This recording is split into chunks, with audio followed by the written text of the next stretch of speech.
Kulakları Polat'tan, sözleri bütöv olar.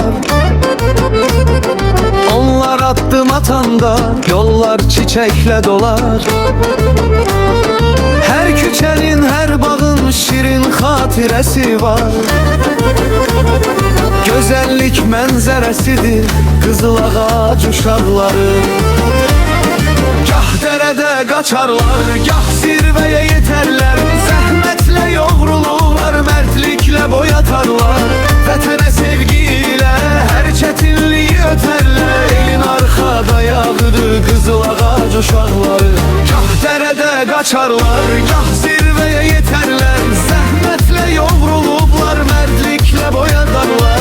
Vətənə sevgi ilə hər çətinliyi ötərlər. Elin arxa dayağıdır Qızıl Ağac uşaqları.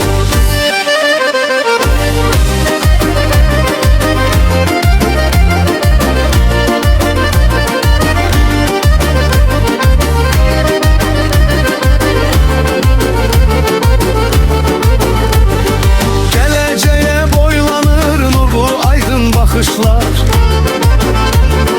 Onları alqışlayar həm baharlar həm qışlar.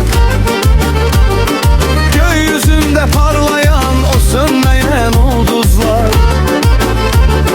Zirvələrin qartalıdır Qızıl Ağac uşaqları. Gah dərədə qaçarlar, gah zirvəyə yetərlər. Zəhmətlə yoğrulurlar, mərdliklə boyatarlar. Vətənə sevgi ilə hər çətinliyi ötərlər. Elin arxa dayağıdır Qızıl Ağac uşaqları. Gah dərədə qaçarlar, gah zirvəyə yetərlər.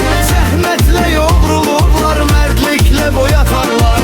Vətənə sevgi ilə hər çətinliyi ötərlər. Elin arxa dayağıdır Qızıl Ağac uşaqları.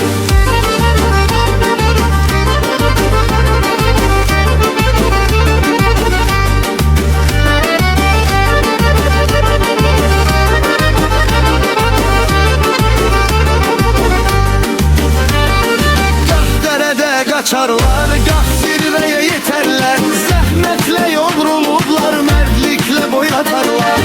Vətənə sevgi ilə hər çətinliyi ötərlər. Elin arxa dayağıdır Qızıl Ağac uşaqları.